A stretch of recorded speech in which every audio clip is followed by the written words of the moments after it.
Okay. All right. Hello, everybody. Welcome to our podcast. What the crap am I looking at? Wait, the Roadrunner. We are live, live from Someone the office. actually hit the dang thing, the Roadrunner. I'll put the link to the picture in Discord. Oh, that's too much. I mean, but I'll explain it to you. You guys know the old Acme cartoons, and they paint a tunnel on the wall that then they can go through it. Well, down in I believe that was Arizona, somebody just painted a tunnel on a wall, and some lady hit it with her car, trying to go through it. So they painted over it. Yeah. So the city was like, we need to paint over this because apparently our citizens aren't smart enough to drive into a picture. Yeah, you try to make something idiot-proof, and lo and behold, life's gonna make a better idiot. So, fun. First fundamental law of the universe. So the first thing I want to talk about is the conversation that we were having as we were doing the sound check and setting up the mics. You were talking about all the stuff with the Black Panther. So I want you to tell the story about this troll. So I don't know if you guys have seen the Black Panther. It's a fantastic movie. I highly recommend it. We went last night. Yep. It's great. It's a fantastic movie. Anyway, some guy posts this picture of the Black Panther holding his helmet, but as a white guy on Tumblr, and he said something like, "Here's my picture of T'Challa. I haven't seen the movie yet, so be kind." And all these people are just ragging on him, like, "Oh, he has to be black, and we can't believe you do that. And you're a horrible person," and all these things.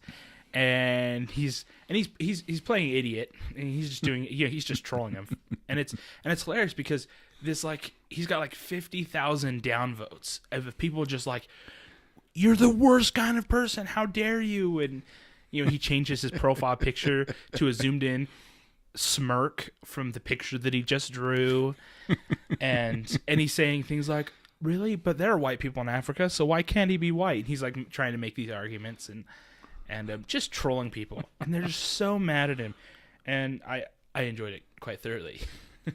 So anyway, all things said, definitely go see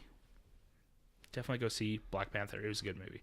It was definitely enjoyable. I loved it, and it's funny, when we got there last night, gosh, you weren't there when we first walked in, but there was one row up along the top, almost the full row across the theater, and then there was a group of four on the opposite side of the row that Mom and I were sitting on.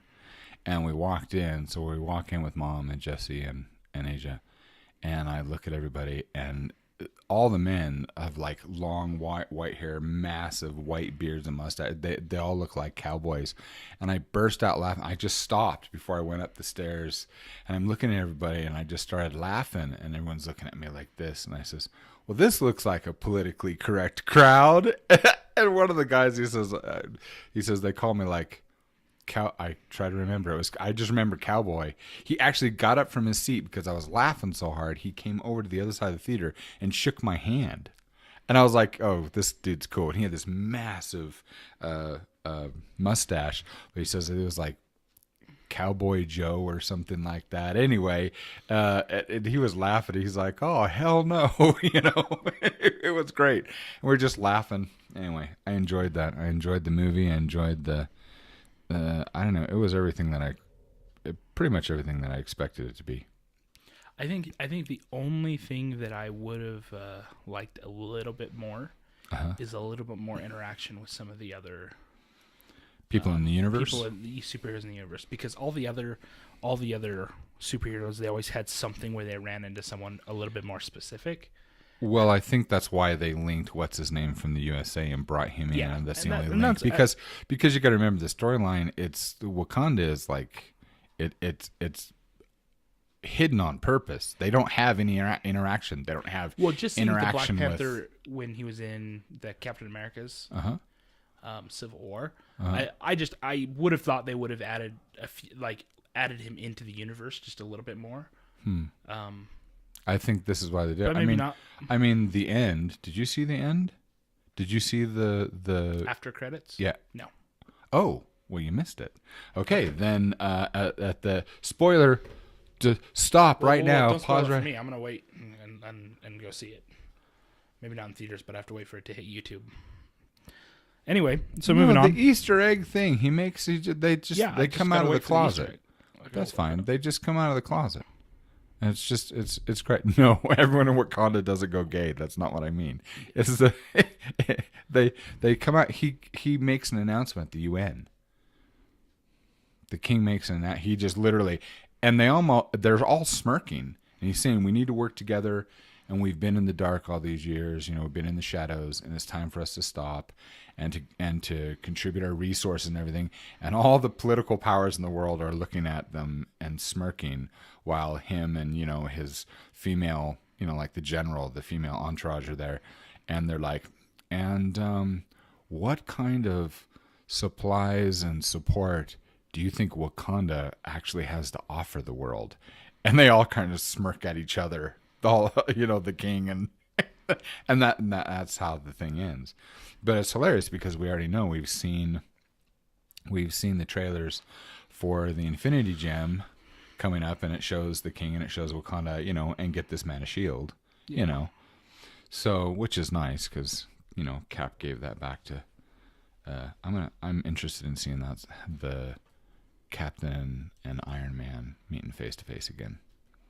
So I'm pretty sure that Tony's calmed down a little bit, but he calmed down at the end of the last one. He did. He kind of smirked, but it'll be nice to see because out of everybody, I really like Captain America.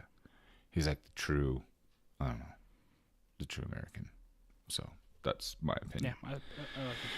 All right. So subject today, specific, is context over content. How did you? I'm curious how this whole line of thought started with you. So, let's see. Was it at work or was it at home? So I had asked my question. What's appropriate, what's inappropriate, as far as, for myself, whether mostly talking about entertainment. Okay. What am I going to teach my children, and how am I going to figure this out? Because one of the things that I was confused about is depending on where you are in the world, depending on what circles you hang around, is what's appropriate versus what's inappropriate, right? Okay. If you go by the people that you're with rather than your own principles, and then why some things are allowed in some cases and some aren't, and so I was trying to find out what's I guess where do you draw the line, and in what circumstances do you draw the line? So one of the big things was people always saying that, like, why are Americans so somewhere on the internet or places on the internet, people say, why are Americans so upset about nudity, but they allow gory violence? Okay. And they said that, and my first thought was, well, I wouldn't allow gory violence. And then I thought, okay, well, why? And just some of the whys on well, what would you allow versus what wouldn't you allow? So it kind of led to the idea of context over content. And so I want to really delve into this. So the idea behind it is that it's not what is being portrayed or what is happening that is important, but rather why is it happening. Example. Well, let's use I'm going to use John Wick versus Braveheart. Okay. Or rather, we'll start with them. So, John Wick kills a lot of people, including a lot of bodyguards who, more or less, you have no idea whether they, it's just a guy making $10.50 an hour standing at, outside a club.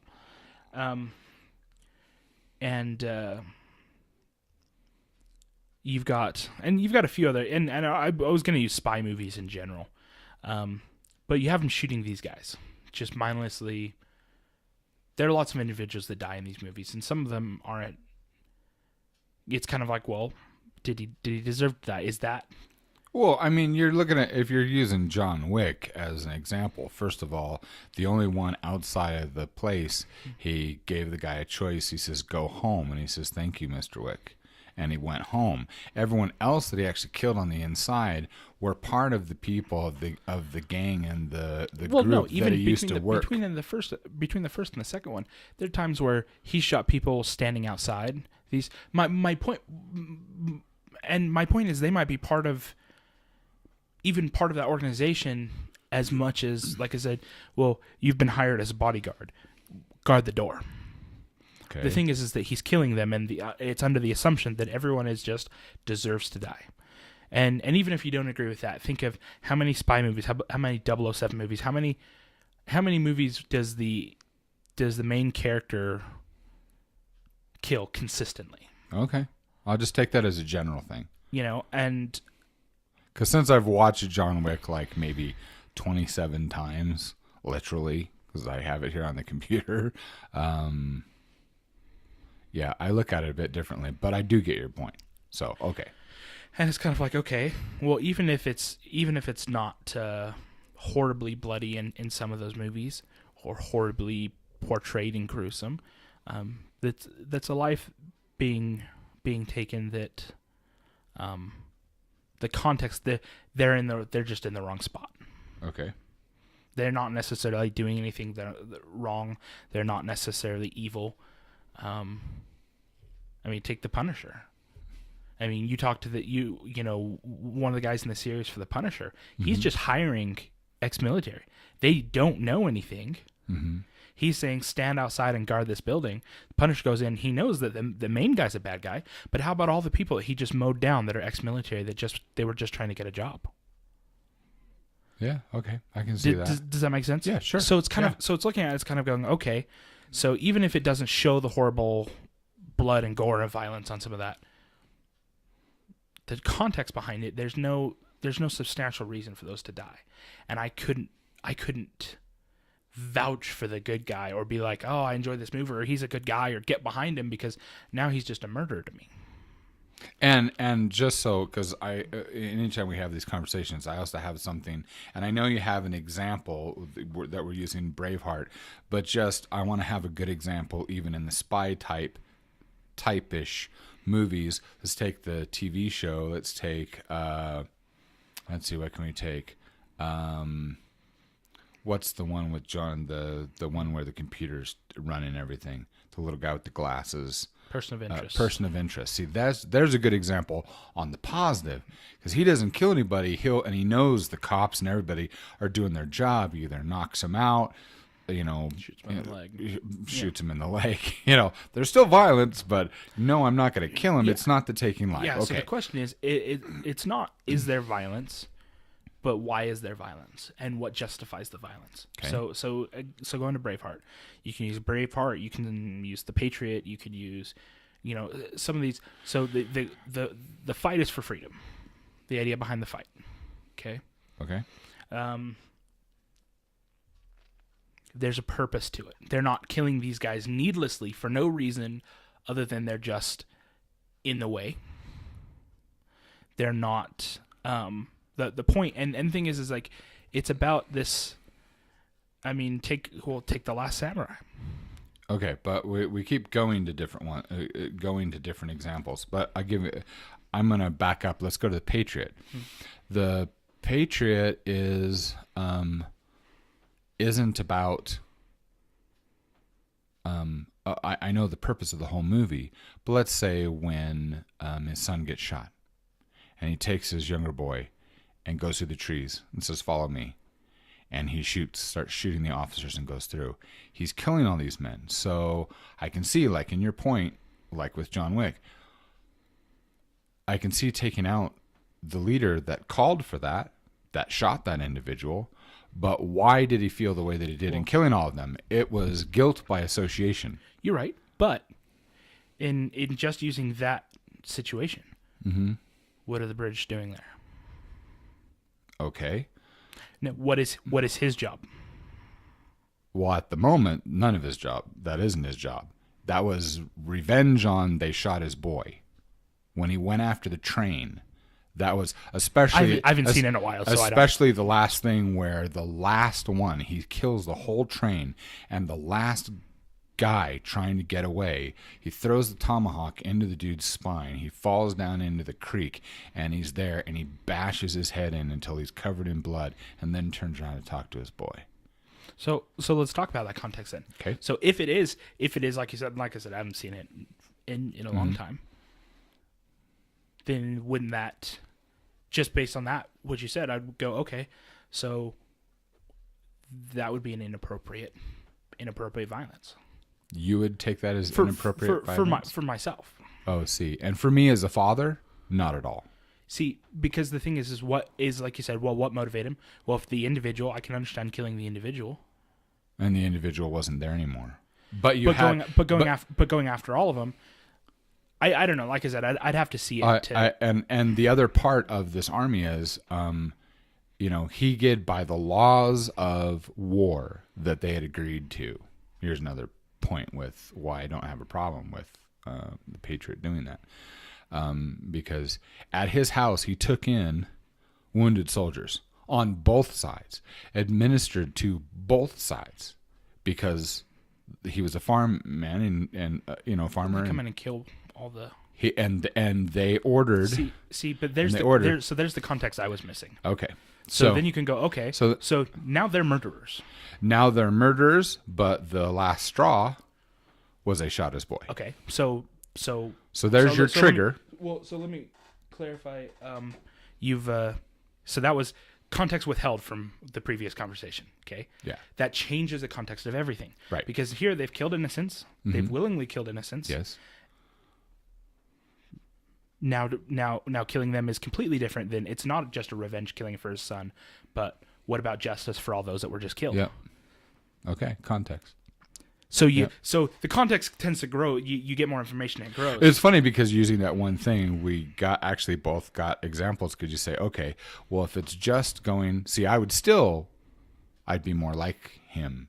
You kill my child. Well, I can understand. Kill my child, and you soldiers stood by and watched as your commander killed a child. Yeah, I have a problem with all of you, every single one of you. And I've got that. Nobody has to agree with me. And those that are not fathers, well, then shut up. Anyway, but I can also see the how it changed from there, that we might not agree on that point, but then you take where they had all the men lined up on the porch. I think it was on the porch, that were all wounded. They couldn't defend themselves. They couldn't escape. They couldn't anything. And they weren't a threat at all, and they wipe them out. All right, now you are just a bunch of murderers. Okay. Well, and the thing is it based on my understanding of the movie, is that was his initiation into, okay, now I'm joining this war. Now I'm going to participate. Yep. Because the war had been going on, so now he goes, okay, I've picked a side. Yep. So, and if you view it from that standpoint, then even if they didn't shoot all the soldiers, him going, I'm a soldier. I'm a soldier, and you're an enemy combatant. Yep. There's your context for that. Yep. There's a reason, because I know that if I let you go, then those soldiers out there that you're going to shoot, and so choosing a side. Right. So there's context. And as far as the point of entertainment, people say, well, you don't mind watching violence, so, and it's kind of like, okay, but I need to know why there's violence. Okay. I need to know the purpose behind it. Take the Bourne movies. Okay. Okay. His violence is protecting himself. True, they're always after. He's not going after them. At least I'm just going to talk about the first one initially. Yeah. His goal is trying to find himself, trying to find out who he is, what all that is, and they're trying to kill him. Exactly. The reason I don't find any of that violence offensive or problematic is because, well, it's him defending himself. And the thing is like I like well choreographed fights. I like I like well done scenes and things like that. But again, the question is, for like your kids, well, what do you let them watch? Oh, we'll see. And so the idea is, okay, well, what kind of context are you going to allow?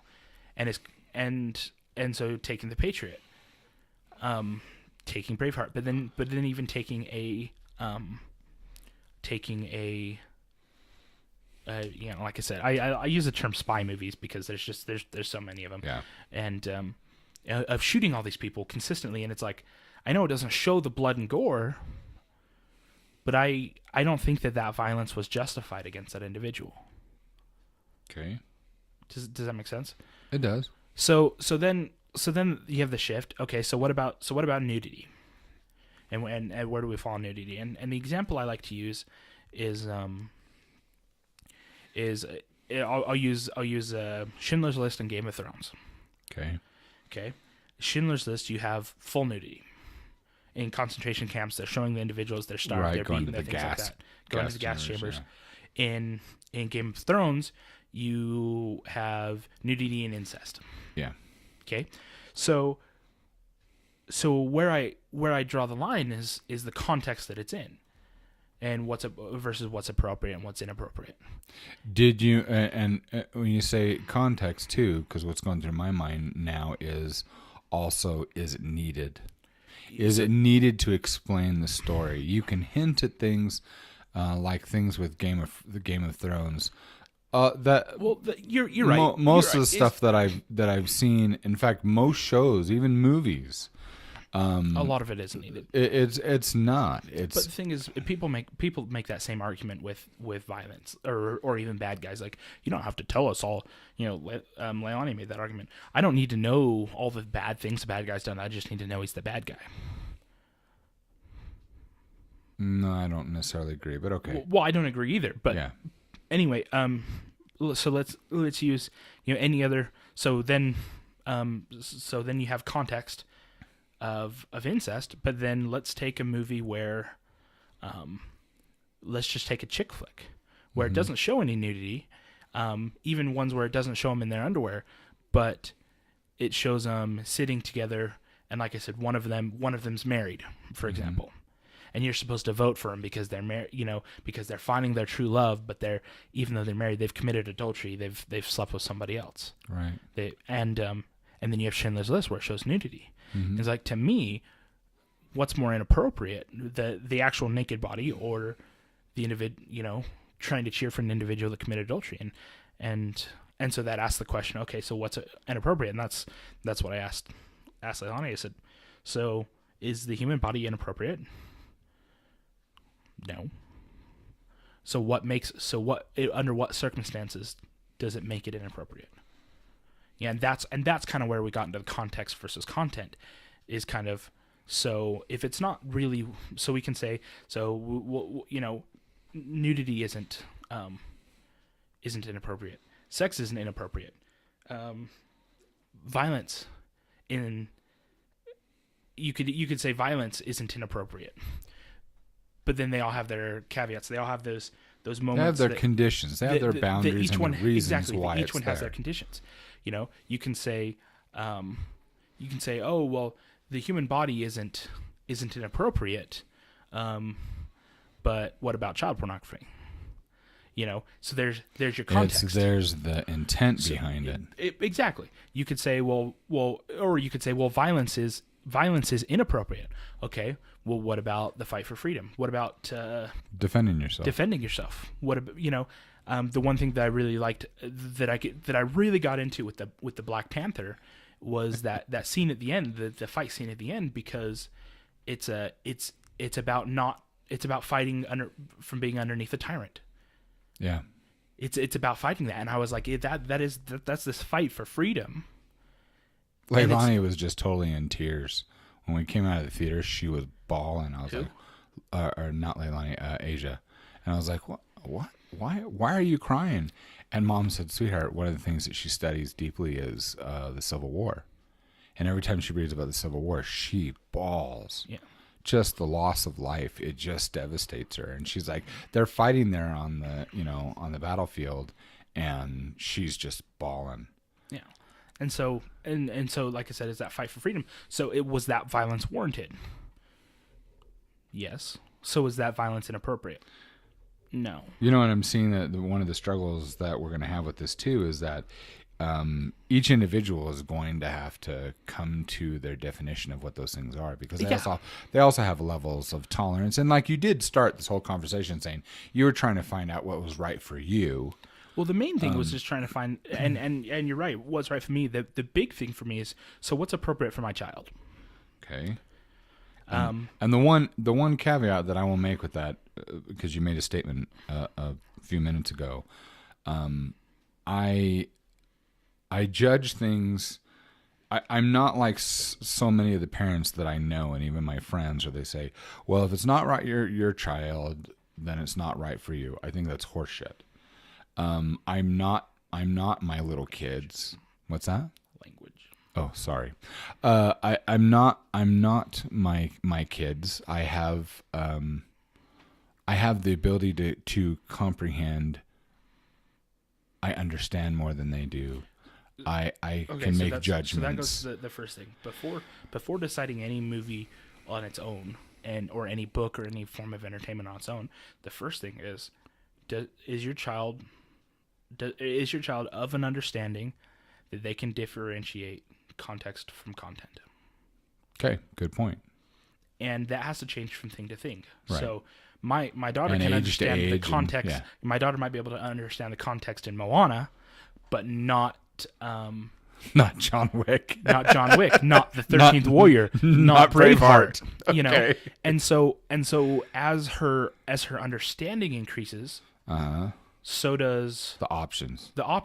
Okay. Because as she can start to distinguish content from context, and be able to pull those and separate them, then that opens up, well, what's appropriate and what's inappropriate. You know, this is another reason why your mom and I like to preview movies and things first, and then we get to decide. We talk about, you know, which of the kids gets to do certain things, and it's always hard when you get to that cutting line. And you remember this when you were younger, that cutting line with the teens. Which ones are the teens? Even some of them will say, but wait, I'm older, and, you know, shouldn't I be able to do this? Well, but this brother or sister, they understand better. It's the comprehension thing. So what I was trying to explain to people is, rather than saying, oh, this is gory violence, it's inappropriate. Right. It's, why does it have violence? What's the purpose behind it? You know, oh, this has nudity, it's inappropriate. Well, why does it have nudity? What's and listening to Mom, everyone has a butt. Yeah, so the thing, and part of that is because I don't want this blanket statement thrown over, and part of it is teaching my child, it's you can't put blanket statements over situations, people. I was going to say this carries into so many aspects of life. Because, well, exactly, and it stems from this idea that, okay, you need to think for yourself. Mm-hmm. You know, because here's the truth of the matter. I'm very religious. Mm-hmm. I'm teaching my daughter what I believe, but I teach her to think for herself. And I think that, especially in religious communities, it's so important to think for yourself. And it's important to think for yourself everywhere. But in my experience, you know, you become part of groups or sects or you know, these organizations, mm-hmm. even political affiliations, that you no longer think for yourself, but you're part of this collective, and it's not about you. It's not about your personal thoughts or who you are. It's just about you're part of that group, and you're part of that group. Says, how well you can obey, how well you can. And the thing is I think that's dangerous. I really do, and it's dangerous because those that follow without thinking commit some of the most horrible atrocities. And I just think so. It's important to teach my daughter, okay, you need to think for yourself. And when someone says this is the way that it is, it's your job to find out whether that's true or not. So teaching, you know, what's appropriate for her to watch, and it's going, okay, if she can think for herself, and these are concepts for her to understand. Okay. then and I'm gonna find that okay for her to view. Versus situations where, like I said, Braveheart or John Wick or something like that, that she doesn't understand. She's gonna see the blood, the horror, things like that. It'd give her nightmares. It'd be terrible. You don't do that. Yeah. For the same reason that I wouldn't have her watch an extremely complicated, political film or something like that. She's gonna be like, I don't know what's going on. Exactly. And I'd be surprised if she could actually say that sentence, but my daughter's only 2. Anyway, and I'm sorry, guys. I'm having a hard time conveying this thought. I had a lot to say, and I didn't even bring my notebook. So for those of you that I know, I got a couple of people asking on Discord. I was trying to work on my car 2 days ago, and I needed to jack it up, but we don't have the best jack, and I don't have jack stands for once the car's jacked up. Also, the driveway that the car's in is on an incline. There's something you also forgot to mention. It's also covered in snow. I'll get in there. So we've also had some pretty severe snowstorms. We've had like 1.5 feet of snow. There's been a ton. Anyway, so I've gotten some stuff fixed. I've replaced the mass airflow sensor. I'm working on the fuel filter. I need to change the oil, and because it's on an incline, I can't tell what level of oil is in it. Right? Well, I know I need to drain it to a degree, and normally you jack it up. You'd unscrew it. You'd drain the oil pan. So because of the snow underneath my car, I could not get the jack in where it needed to go. So I decided, okay, well, I'll tell you what. I'm just going to raise it a little bit on somewhere that's semi-okay, and I'm just going to put myself half under the car. And I maintain that was an okay idea. The thing that I don't know if I was in a hurry or I wasn't paying attention, but my back wheels were on ice. So it doesn't matter if my brakes were working. Once you jack it up, the car's going to slide. So anyway, so I'm under it. So I've put myself under it like this.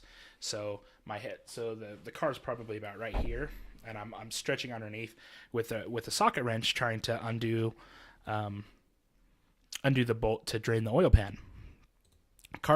Car slips on the ice, comes off the jack, comes down. My head turns as the car comes down like this, and it hits my chest, and then pulls me down the driveway about 1 foot, and then I stop, and it continues to go for another 1.5 feet, 2 feet, something like that.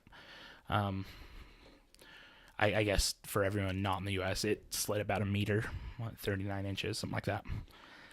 Anyway, so I've got a fairly large bruise on this side, on the front and on the back. I pulled the muscle in my neck, and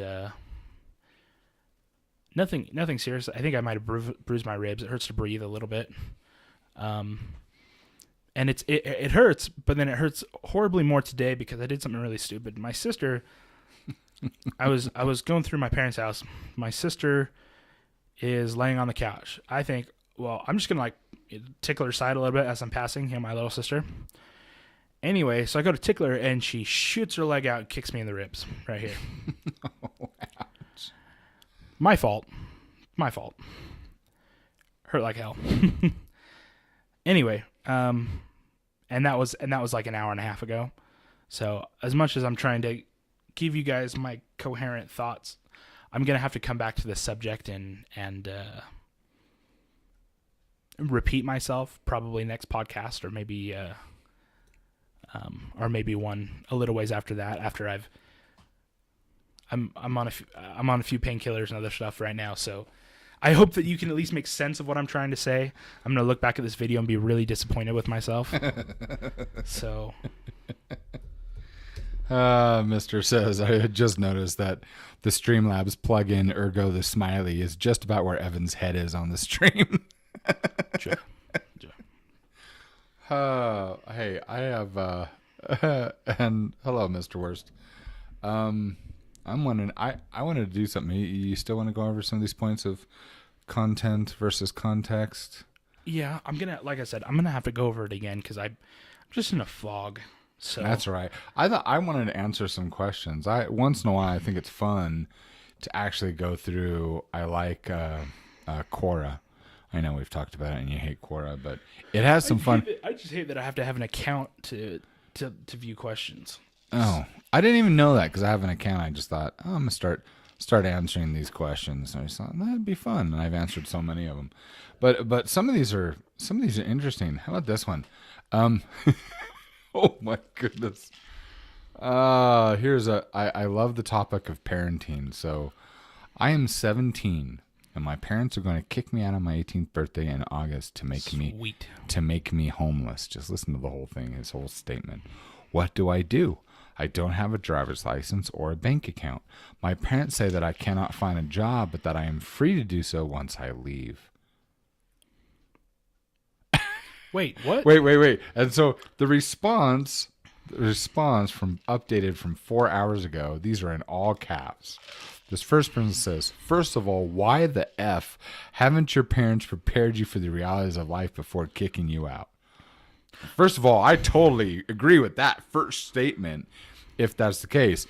But the hard thing is that kid's asking the question, and I always wonder if there's something more. There's always two sides. Yeah, I'm sure there's something more. So I'd take a stab at this. I love the idea of kicking your kid out. You voluntarily left. That was nice. But I think it's, let me see if I can use the proper word here. I think it's immoral to do so if you've not taught your child how to and prepared them to be on their own.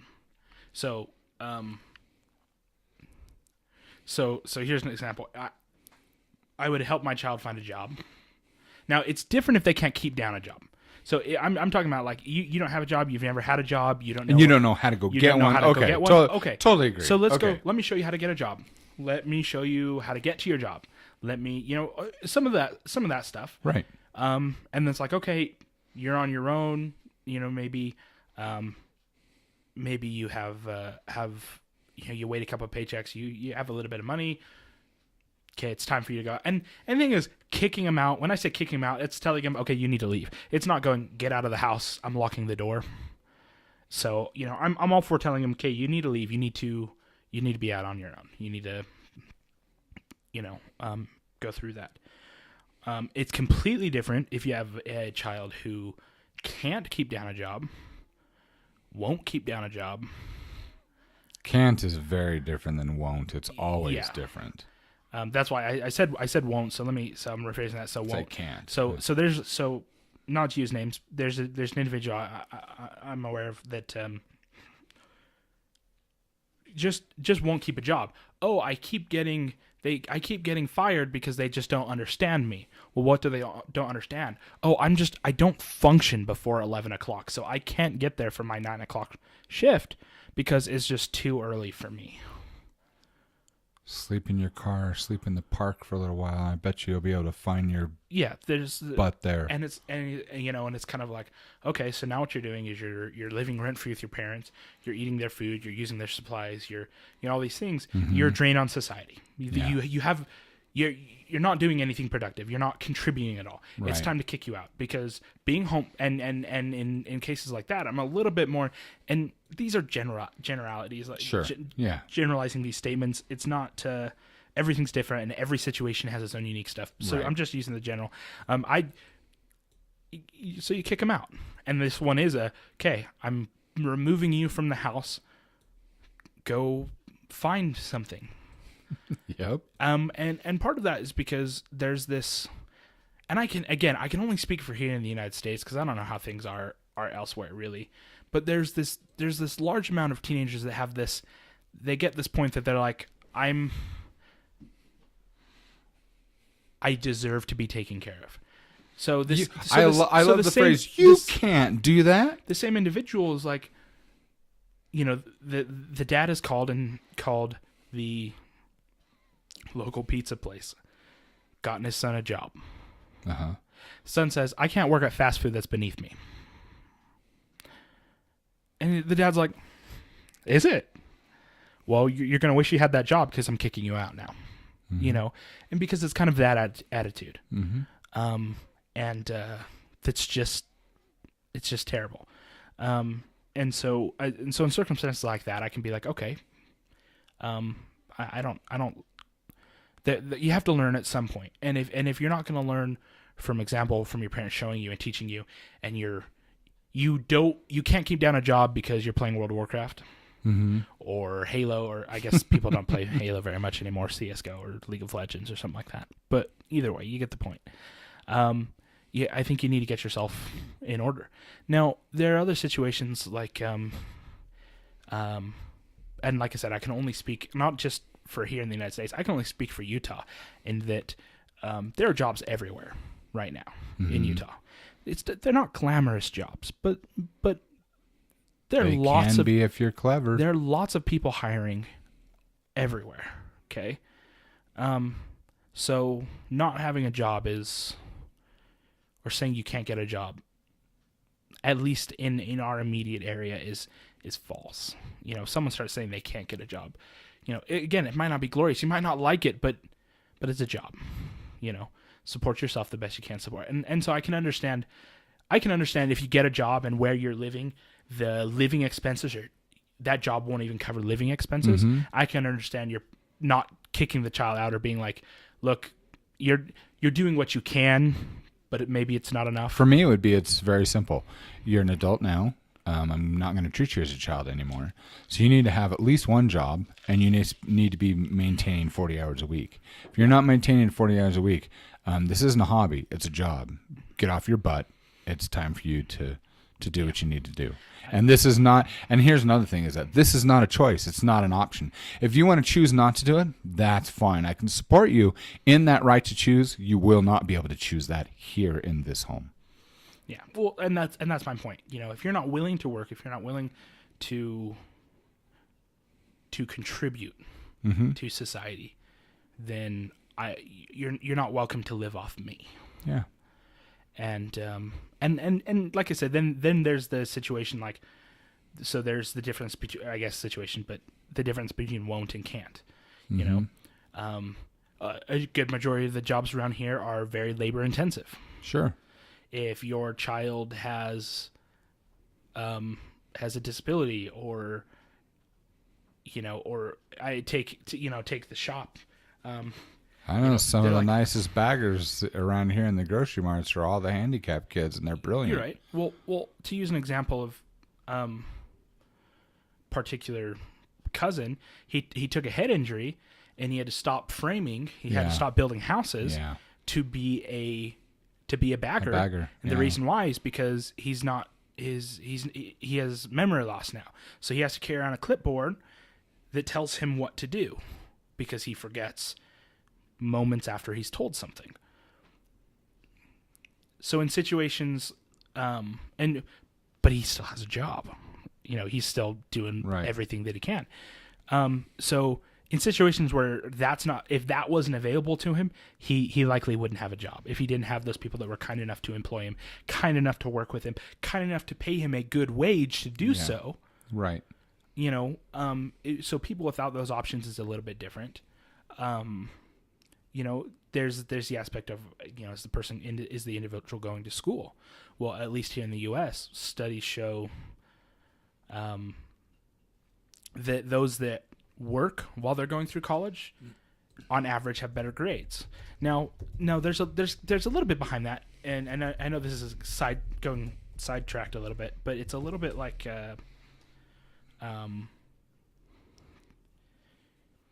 those that are working jobs while in college have more of a sense of value for their education, for themselves, for what they have, and they tend to work harder. You know what's funny? And it tends to. It doesn't mean that they all do better. Right. You know what I think is a funny thing is that one of the most common questions that I have been asked as a parent, when I tell them that I have 12 children, so they say, how can you possibly afford to send them all to college? And I always respond the same way. What the crap do you where do you get off that I'm going to send all my kids to college? If they want to go to college, there's ways for them to do it themselves. First of all, none of my kids are, they can honestly write down, none of my kids are considered white. So you have advantages there anyway. But the funny thing is that if you want to have higher education, then earn it. Get a job and earn it. Why should I pay for that? That's not my responsibility. I don't agree with other parents. I don't care what society says. I don't agree with that at all. So, yeah, if you really want it, then go get it. You know, earn a scholarship. That's awesome. Get a grant. Well, and we can take an individual that we both know that he did. He earned his scholarships. He went in. He got his degrees in engineering, and worked his way through it. Just absolutely 100%. He was working almost full time while he was doing that. Gosh, take a mutual friend of ours. I definitely don't want to use names here, but he went into the Army Reserve. No, was it Army Reserve or was it National Guard? I think it's National Guard. One of those that It's they pretty paid. popular for They paid for his schooling, and he became a doctor, and he's a doctor. Yeah. So, I mean, there's all sorts of options. And guess what? You're going to have to work for it. And guess what? It's good for you. So stop freaking complaining. Well, so my point was, so there's a difference also. If a child's going to school, say they're going to college, they're earning their way, they're working when they're not in class, they're at a job. Right. But because of whatever circumstances, their part-time work isn't going to be enough to cover their living expenses, or isn't going to be, but they're doing what they can. They're contributing where they can. I'm okay with having that child live in a home, you know, and like I said, generalities. I was going to say, there's variables. And it's a will talk answer. Yeah. I'm open. Give me a plan. I'm not willing. Well, I guess I'm not willing to say one that I guess that I'd kick them out. I'm not willing to say that as a blanket statement. Right. So it's just kind of stuff like that. As far as this individual goes on Quora, as far as you want to hear what the top responder said? Well, really quick to answer his, they won't if you don't let your child get a job and then you kick him out. Oh, you're a mess. That's you're kind of being a. Well, and here's the thing. Family friendly phrase. You're being a tool. Okay, and here's the thing though too, is like, for example, first of all, you know, Papa, my dad wasn't going to kick me out. My parents would never kick their kids out. But it's really funny is like you didn't kick me out when I was 19, 20, 21. I don't remember ever kicking you out. No, I said you didn't. Yeah, I was going to say you left. You wanted to try things, and we were like, so I left are you sure? Yep, I left when I was 17. I came back when I was 19. Yeah. Moved back home. But I was working. You were extremely responsible, and you know, all your friends were in their 20s. And it's funny. It's funny for you to have the experience of being with a bunch of guys and realize you're 17 years old and you're the only responsible adult in the apartment. So, but you know, lesson that just because you're best friends does not mean you're gonna be good roommates. That's exactly right. But like take Papa. Papa, because at this time we were very well off. You know, Papa had a very high paying. Well, it wasn't a job. He was self-employed, but I mean, was really paid well. Right. And I mean, when you got, like we mentioned a couple podcasts ago, when the house payment each month is $5,000 and the long distance phone bill every month is $4,000, back when I was a little kid, that's a really, good living. Plus you've got 10 kids. And anyway, so he did well, and he didn't want me to get a job. He said, well, I'd rather you just concentrate on your, on your studies and all that. But I was like, Dad, well, what about like in the summertime? And anyway, he went on a road trip, and I told my mom, I says, I want a job. All my friends have jobs. I want to experience this. And we lived up there near Placerville and in California. And there's this little town, the little town of Placerville. It was about between 20 and 40 miles away from the house. It was pretty decent, because we lived up in the mountains on a logging route. And anyway, I remember I got a job at the little Podunk theater Mountain Theater there. There was like 3 screens, I think. Maybe there were 2. Anyway, and I just got a job, cleaning up the theaters in between the movies. And in fact, I remember when I got my job was when the movie Top Gun with Tom Cruise when he was young. When Top Gun came out, that's when I got my first job. And I remember my dad getting home, and I was so just freaked out. I was like, I don't know what's gonna, because you don't go against your dad, because he wasn't unkind. He was like, I'd rather you not. Yeah. And I come home, and Nana breaks it to him. Well, Jimmy went and got a job, and of course, my mom had to drive me. I was still. Yeah. Didn't quite have my license yet, right? So what was funny is that, first of all, not only was he proud of me, but as soon as I got my license, he gave me a car. I remember it was my favorite car in the world was my dad's Cadillac. It was so nice.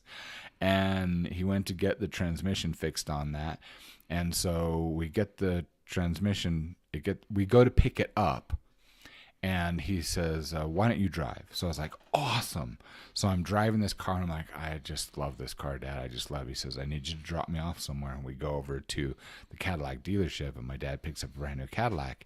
And on the way out, he looks at me and he says, and by the way, he says, you can keep those keys. And I was like, oh, it was awesome. I had lots of dates that summer. So...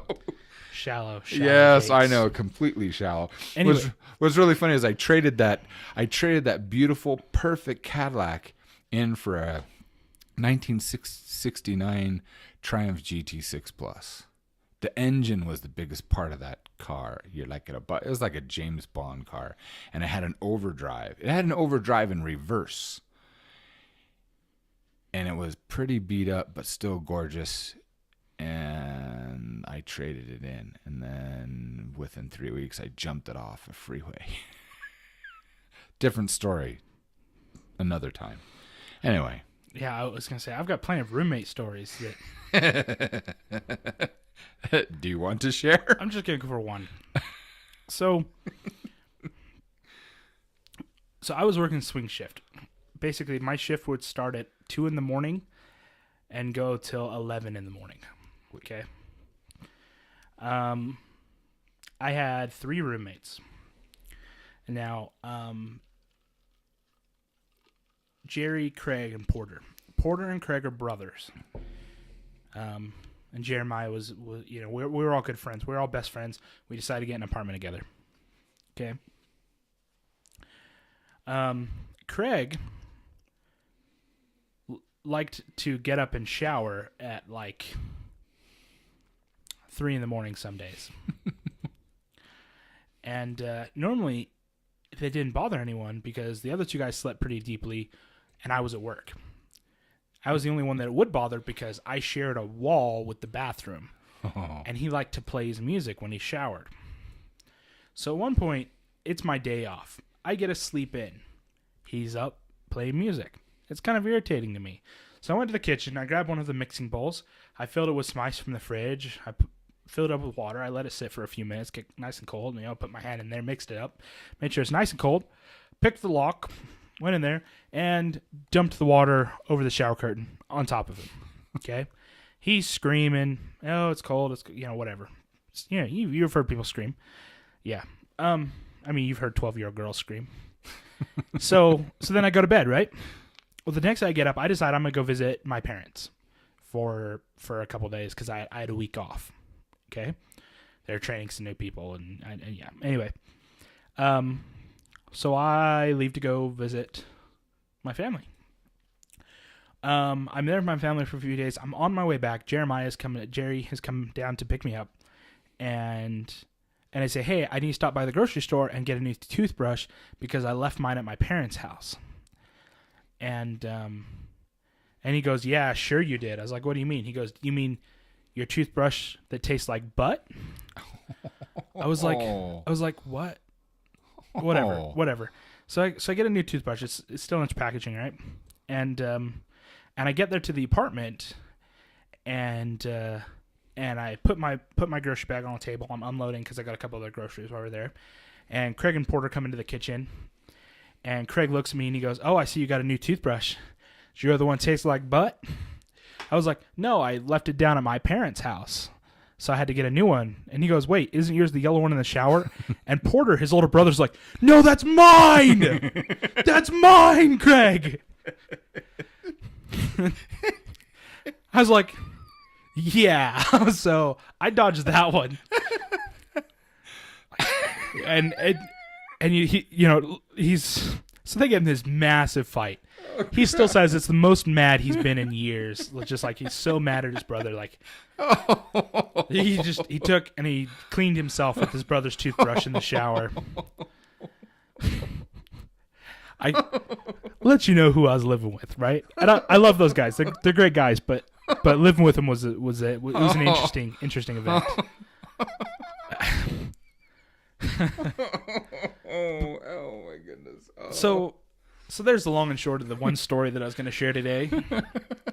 And I just remember the look on his face, like, oh, your toothbrush tastes like butt. No, I just left it at my parents' house, so I got a new one. Oh, that's so bad. Okay, so no, that wasn't delicious. Oh, and I have to answer something quick. So at the beginning of the stream, I kept forgetting.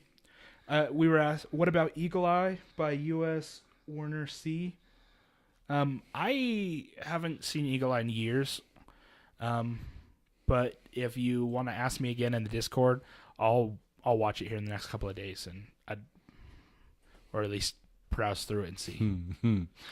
Okay, so I really found a fun topic, and it just jumped out because you were talking. Yes, because this whole category, we're going to go into the second hour here. The whole category is called childhood memories. Okay. I love those. Okay. Also known as yesterday. Okay, so I see a fun one. How do children deceive their parents? I don't know what do you mean. What do you mean? What do you mean how? Like you tell them no, they did it. Oh my goodness. But here's the funny thing. I think more times than not, that question should be rephrased as, how do children think that they're deceiving their parents? Okay. So let's get into this for a second. It's like the phrase, the dog ate my homework. Okay. Now, being homeschooled, I didn't know that was a phrase. So when I said the dog ate my homework and my mother goes, oh, really? I'm thinking that it's clever because I just came up with that. Okay. Now get this. My dog actually chewed up my library card, but I made all the librarians laugh when they're like, don't you have a library card? No, my dog ate mine. And they all start laughing, and I'm thinking, it's not funny. She really did. I would have blamed your sisters. As far as like, there are plenty of times where I thought I had deceived. Okay, again, my mother being my teacher. I remember this instance where, I wanted to make a MySpace page, because I'm 11 and I think that I'm just the coolest thing in the world, right? And so I get some computer time to do research for a paper. So I just copy and paste Wikipedia onto this thing and print it. And I don't know what I was thinking, that was like passable. So I hand this like printed, like copy and pasted the text from this Wikipedia thing onto a page and hand it to my mom. And my mom looks over like, so you wrote this? Yes, ma'am, I did. Yep. So that whole 2 hours you were on the computer, you were just doing research and writing this? Yep, absolutely. Anyway, she let it go. And for the time being, she goes, okay, well, I guess I'll need to grade it. And ended up talking to me about it a little bit later. But I remember thinking, haha, I've tricked and I've gotten away with this. And it wasn't until I turned in the second one that she's like, okay. She says, I was going to let it go for the first one, But obviously this is, obviously this isn't an 11-year-old's essay. But I thought I was so smart. So, how do children deceive their parents? To me, I would just frame a brother or sister. Yeah, but I was the butt end of that so often. That wasn't just. For me, I think the closest that I got was my brother Christian was really, really good at That's right. getting You were the older sibling. I was the oldest of me getting blamed for all sorts of things, and after a while, I'd be in trouble and I haven't done anything, so I'd start smacking him. And what are you doing that for? You can't do that. Oh wait, see, I've already been punished for this. I might as well do the crime now. And so I just laid into him. It stopped very quickly after that. So it was like a bank account. It was awesome. How about this? What do you miss the most from your childhood days? The 90s. The 90s? I miss when frosted tips were cool, and like sweatshirts, and I really do. And the weird thing is I look at things now and I'm like, that is like just retarded. But I look at some of the stuff from the 90s, like the bleached jeans and the frosted tips and Kids Bop and Pokemon and a whole bunch of stuff. Like, goodness. It's still cool to me. Like, boy bands are cool to me. Like, I don't know what it is. I miss all of it, and I miss the way people dressed, and I miss the words that were used, and I don't miss like individual things of my own personal childhood, but I really miss the 90s. I don't know. I sure loved them. So. I was going to ask you this next question, but it doesn't. It won't work with you. It says, when did you first realize that you were no longer a child? And I went, never mind. It's not valid. Probably tomorrow. Maybe the next day. Every day I look in the mirror and I go, you're the adult. You can do it. You can stand up to your daughter. Oh, hey, this is a fun one. What is something from your childhood that kids today wouldn't understand? The 90s. Frosted Tips, Pokemon, boy bands. That's what. That's what. They wouldn't understand what it's like to get a CD player. I know one and to from put mine. it on your hip and then to walk very carefully so it doesn't skip. You cannot get too into this song, or the song will stop. Okay? They won't understand chopping at your ankles with a scooter because you saw somebody do a trick, so you thought, I'm going to swing this piece of steel coming around and just smacking into the side of my ankles and tripping me. All the You're kids like nowadays, 90% in the red here. all of these kids and their damn ripsticks and other things like. And Papa says, play outside. Nobody today would understand Right? that. Okay, so playing outside. So I have my cousin Bentley over. I love my cousin. He's a great guy. Well, my dad and his dad, mostly my dad, put together these hickory swords from Lord of the Rings. Well, I've seen the movies where they jump up and they pull the sword. Okay, sorry, I can't lift my arm like that. They pull the sword, both arms, comes up this, and then brings it down, right? And they're in the air, their knees go back. It's this massive thing. So I decide to do that to my cousin with this hickory sword, right? Because he's got one, and I figure either he's going to block it or he's going to die. I don't know which one, but I accept it. So I jump at him, and he falls over in fear and panic, like don't hit me because this is going to hurt, right? And the sword starts to come down, and I start meeting this resistance that I'm not anticipating. And I briefly look up with my eye and realize that it's caught in the clothesline. And so it comes down Boing. and then goes smack and hits me in the forehead. And I fall backwards. I end up with this bruise on my forehead, and I go inside. I'm all upset. I'm kind of crying. Like, my head's throbbing. I've got this big old massive spot on my forehead. My mom's like, what happened? And Bentley's like, he hit himself. I was like, I'll beat you, Bentley. It's just terrible. Oh my goodness. For me, what I was going to say, Papa, was manners. That would be my answer. Something from my childhood that kids Not even my today wouldn't siblings, not even my understand. my Would siblings have manners. understand manners. Yeah, I know Simon does pretty good. No, he doesn't. Apparently, he doesn't do well with you. When we were at the store, he's got this red mark on his face because I slapped him so many times. For what? You have to ask Mom about it. I'm asking you about it. What are you slapping my son for? For every time he sees someone coming, and we need to split the sides of the lane, and he tries to squeeze through both of the carts, and knocks the cart into a shelf or something like that. Oh my goodness! So I'm going to hit you if you do it again. Okay. Does again, smack. Does it again, smack. And then at one point we're at Costco, and can I get samples? Can I get samples? Can I get samples? It's like, you say samples again, I'm going to hit your face. He's like, what? I said, say samples again. Samples. No.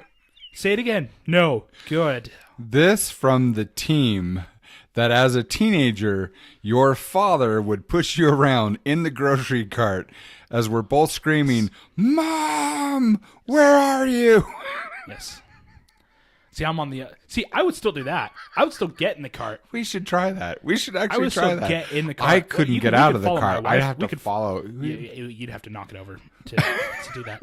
No, Should I we would do try to that my with wife. Marilyn? We'll just follow behind. Can we have one of these? Can we have one? Please. You know, I'm okay doing things with the intent to embarrass.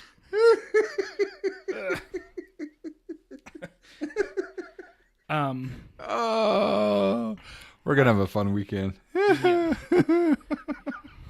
But most adults don't have manners either. Like, I'm walking through the store, and you go to avoid someone, and you say, excuse me. It's just proper.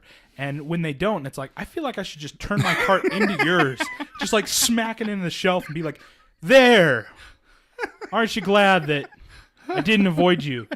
I started saying it's like that same phrase that Grandma used to say when you were little. When I first met her, and she would say that, it would make me laugh till I just couldn't breathe anymore. But now I get why she says it, because it's true. And she goes around and something just annoys her. People lack of manners, or they do something stupid, or they do something where it causes a problem, and she'll shake her head and say, "Some people's children." What's really funny is when she's in the room and your mom and I have a little disagreement, and I look at your mom and I go, "Some people's children," and your grandma's like, "Hey." It's like opening the door for somebody. You open the door for them, and sometimes, every once in a while, you get this individual that'll go past this door that you're holding open for them, and they'll kind of look you up and down and just walk past you, and it's like, I should kick you in the shins. Really? I haven't had that happen before. I haven't, but what I have that has annoyed me is, you hold the door open for someone, and someone else runs up. They're not even close. They run up and squeeze past between you and the person you're holding the door open for to shove past them. I want to trip that sucker. What are you doing? Yep. Oh my goodness. So stuff like that. Anyway, next question. Before we go too far down this rabbit hole. There's a rabbit hole of poison at the end. Okay. What is the... You've seen Alice in Wonderland. Ooh, the questions just got better. Okay. I don't think we need to not tell Mom that these are on YouTube, because I don't think she's going to. But we should tell your siblings, All of them. Because then they could, make comments. What is the worst thing you've done while home alone as a child? Okay, so... Okay, you do a story, then I've got a story. This is a doozy, and I'm going to tell your aunts, especially Jennifer and Kelly, especially Kelly, because Kelly was the target. Okay, so your story first, then mine. Okay, so disclaimer, This isn't the worst. This is just what I'm willing to tell today. Oh, great. Second, I wasn't alone the whole time. But more on that in a second. So, mysteriously, my sister's bird dies while everyone else is gone. I had recently snuck out of bed and sat in the kitchen with a view of the TV while my dad watched a movie I will later come to know as The 13th Warrior. So I knew that when something died, you needed to burn it. And I knew where the boxes of matches were kept. So I went out to in kind of the middle of the cement pad on This our is house. bad. This is And very I went bad. to, and I kept trying to build this like funeral pyre for this bird, this dead bird. Oh, crap. Well, it was too windy. So naturally, I thought the house is a good windbreak. So I better build the fire against the house. Oh, no. Which house was this? Robin Way. Oh, crap. So I'm on the side of the house. I'm on the south side of the house. And I'm thinking, I hope Don doesn't watch this video. Ex-landlord. so on the side of the house, and I've got my cousin Delaney there now. Like he showed up halfway through. His dad dropped him off, and his dad was leaving for just a quick errand that, or like a business meeting or something like that. He couldn't have his kid there. And Delaney's like, yeah. So obviously we need to build it against the side of the house. Like that just makes sense. The wind can't get it against the side of the house. So I just have this like pile of matches. We've just constructed this little building that we shoved this dead bird into, and we light it. And it goes up, and it's fantastic, and it's great. Well, pulling into the driveway, right in view of us, then is my Uncle Lee, who runs, and runs over, just kicks the pile, knocks it away from the house, and grabs both of us and hauls us inside. And I'm calling your parents, and I'm taking my son, and and he's just, Delaney's looking at me like, this was all Evan. And I just remember, just kind of like the mind of a little kid, in that. Well, I saw it on TV, so now I know I need to burn the body. It's too windy. I can't get the matches to stay lit, so I need a windbreak. And I thought, houses don't burn. We have a fireplace. We can burn against the house. It's fine. So that's the one I'm willing to tell. Okay. I'll let that go. Not like I could do anything about it now. And you didn't burn down the house, and we had a good stay. Okay, so I've got a little story for you. So this is when I was babysitting. My mom and dad were, I think they were gone for the night. So I don't know if it was an anniversary thing or what, but they were gone for the night. So this is when we lived near Placerville, same house. We had a 27 acre ranch there up on a mountaintop. And the great thing about this was the house was a rectangular shape. It was a really large house, but it was rectangular shape. And down the very center of the house was this long hallway. And at one end, you have the massive family room where it has this gigantic stone hearth that goes up, to the pitch, the A-frame of that room. All the way at the other end, this wide hall that goes through the entire house all the way to the back end is the double doors that open to my dad's office. And you can go through my dad's office and go to the back porch, and you've got a jacuzzi outside. Then you've got staircase that goes down under the jacuzzi underneath the house, which is the old fire room, which was my bedroom. As I got older, I asked if I could have the room outside the house. So I had a best friend, Scott, and he was like a 6'4" farm boy, massive guy. And we liked playing pranks. And there was a storm that night. So Scott was going to come over and hang out for a while. So while everyone was watching TV upstairs, and you had your Aunt Kelly, let's see, who was there? We had Corey. We had Kelly, we had Jennifer, we had most of the kids, but a lot of them were asleep, but some of them were watching shows. But I remember Kelly was there, and she was on the couch at the very end where you go into the family room.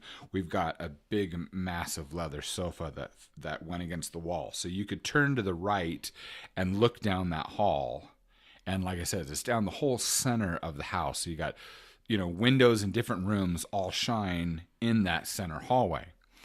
So Scott comes over, and I was like, oh, hey, we can come on upstairs and Barry to pop some popcorn. We can watch a movie. And I went, wait, I have an idea. Because we've been watching some scary shows. I think it was near Halloween. Anyway, I said, I want to play a trick. He says, okay. So I had an old man's mask for Halloween that I bought. And it's got like the droopy eyes and the dark and whatever, and the wild white hair. My siblings had not seen this mask yet. And it's a whole head mask, right? So I said, Scott, here's what I'm going to do. I take him outside and I show him where the breaker is on the house. I said, here's what you do. I says, I'm going to leave the sliding door in my dad's office unlocked, and I'll leave the door open. And I said, you could see, we're getting a storm. There was lightning. It was in the distance, but anyway, I said, doesn't matter to a bunch of kids. It doesn't, because it's like it's storm, and you can see, you can't see the moon or anything else. Anyway, he says, here's what I want you to do. At a certain point, I said, I want you to flip the switch, and I want you to cut to the power to the house. I says, and I want you to sneak upstairs into my dad's office, and I just want you to stand right in the doorway where the light comes in through the sliding doors, and from the windows in the parlor where we had a piano, and they'll see this faded light, but he's so big standing in the doorway. I said, and you watch, because also we have windows up shining into the family room. So I said, I'll watch for you. I says, and I'll just yell. And once you do that, I said, I want you to just scream, throw your hands up, and just run toward us. Anyway. Guess you had to clean the couch cushions. Should ask your Aunt Kelly about that one. Here's the bad part. The memory. Here's the bad part. No, but here's the wild thing is that he did it so well. He scared the hell out of me. And I was like, oh my gosh! It's like these horror movies that I've seen. He was just, because he's in his overalls. He was a farm kid. He was so anyway. But he's like this, and he got down. So he's doing the movement. I was like, I've seen movies like that. These terrifying movies where this creature or crazy killer is at the other end and they're coming right towards the camera and you're freaking out. Well, that's what Scott did. And the funny thing was, he gets to the room and he yells and jumps in. And the girls were crying so bad. He just kind of stops. His arms fall to the side. He's like, pulls it off. He's like, I'm sorry. That's what he did. He's like, I'm so sorry. And he looks at me. He goes, you're a jerk, man. I'm going to get in trouble for this. I just know it. I just know it. So I like scaring people. It's just something that I do. And it's so bad. The catalyst. It's so bad that take just the other night. Okay. My wife, so we have a bathroom connected to our bedroom. But my wife likes to use the bathroom outside of our room during the night because she's worried that flushing the toilet would wake the baby or wake me up or something like that. Because she's super kind and considerate like that, far different than I am. And so I feel her get up out of bed. And she's trying not to wake the baby, things like that. She puts the baby down, and she goes in the bathroom. So I just get up to follow so I can wait outside the door, right? And I feel myself falling asleep while I'm standing there. It's only been like 2 minutes. I don't know. It's late. I'm a parent. I don't know. Take your choice of whatever. I'm tired. Anyway, well, apparently I doze off because she opens the door and I scream. She screams. We're both screaming at each other. She's like, "What are you doing?" And I was like, "I don't know. I'm sufficiently scared myself." The times that I've done that has just been too high, and I don't know, because oftentimes, like, if an opportunity presents itself, so like my little sister lives in our apartment. She gets up at like 4:00 to start getting ready for the day, get ready to go to work, and especially early because she's in a supervisor position at the moment, so she's taking extra time in the morning to just prep herself for the day, kind of make sure she's got everything, because she can't really take breaks, she can't go to lunch, so you have to bring food, you have to, so she gets up a little bit earlier. Which is great because it's enough time for me to get up when she gets up, scare her, and still be able to get back to sleep and feel like I got an okay amount of sleep. It's been, You're a butthead, man. It's been wonderful. And lately she started expecting me outside the bathroom door. So now I just go into her room. Like she gets up and leaves her room and goes into the bathroom. Then I get up and go into her room and close the door slightly. So I hear her open the door quickly, like, oh, Evan's not there. Then she opens her door. Hello. And it's amazing. It's the best in the world. It's just, people are like, what makes you happy? And I'm like, scaring people. What do you want? What do you want out of life? To look at all these faces going, like that's what I want out of life. And the thing is, I love it so much. I have a 3-month-old son that I'll look at him and he's looking at me and he's smiling like, "Hey, Dad." I'll be like, "Ah," and like neither of my kids will flinch anymore. They'll just look at me like, "Yeah, that's gone." There's no flinch reaction. And, okay, so that leads to just one other unrelated topic. I'm talking about my son. Just reminded me. Okay. It's not necessarily a prank, but it wasn't my proudest parenting moment. So great. I'm sitting playing on our Xbox. I'm playing Overwatch, and I've got my legs crossed, whatever you want to call it, Indian style, whatever. I've got my son nestled in his blanket, just sitting in my legs, and I let one rip. Just this. Just because I'm sitting there, I've got gas. Your son. I've got gas. I'm sitting there, and I think it's kind of funny because he's sitting there, and then you just hear him as he starts coughing. I know it's terrible, and I can't. Ow, I can't laugh. That hurts. I know it's not really funny. It's not. I'm not trying not to. He's not even 6 months old. I know. Like I said, it's not. I'm choking on the ice and Pepsi. It's not my proudest moment. I look back and it's probably my most embarrassing moment now for my life because it's just, I feel really embarrassed. And Marilyn's looking at me like, "What did you do?"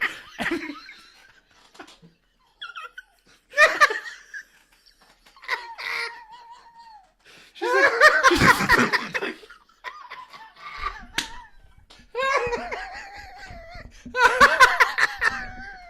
"You're such a turd." Oh, we're horrible people.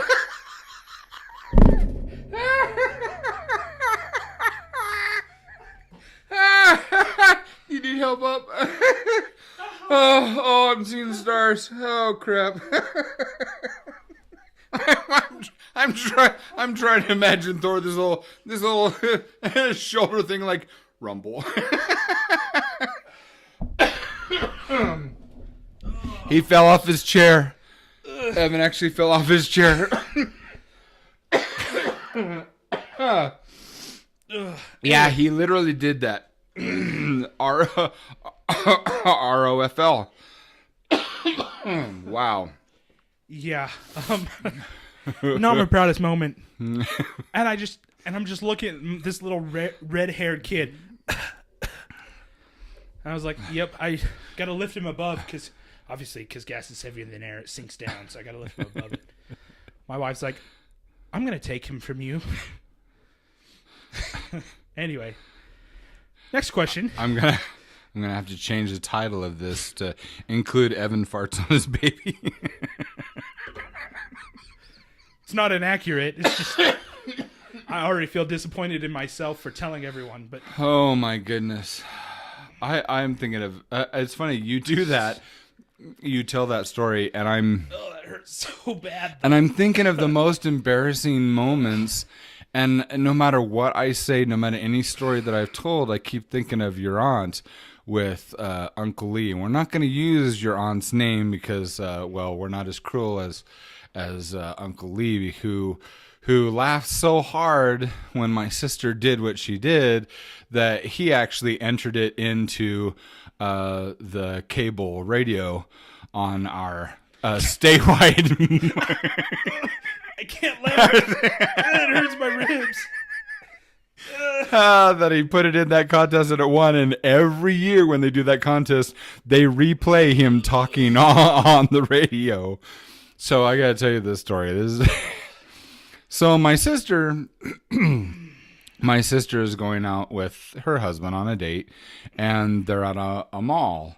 And they just had gotten, had dinner, and they're waiting for a movie. She really needs to use the bathroom. It's not time to go into the theater yet, so she can't use the nicer bathroom. She has to use the mall bathroom. Well, she's really, really got to go. So she says, I'll be right back. And she goes into the bathroom. Stalls closed, and she sees a crack of one of the stalls open at the end. So she starts undoing her pants. She turns around and flings the door open, starts dropping her pants, and goes to sit down. My sister hears, she turns around and there's already a woman sitting on the toilet, and she's just about to sit in her lap.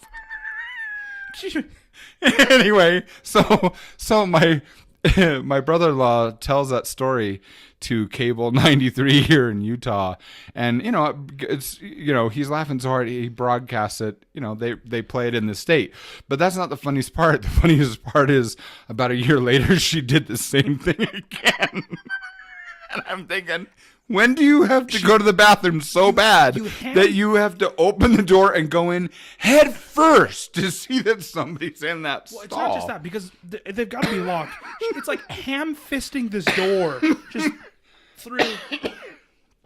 Oh my goodness! I don't know. Could you imagine being on the receiving end of that? Someone coming into the stall, pulling down their pants, and you're sitting there like, in use. Someone's here. I'd be screaming, whoa, yeah, no.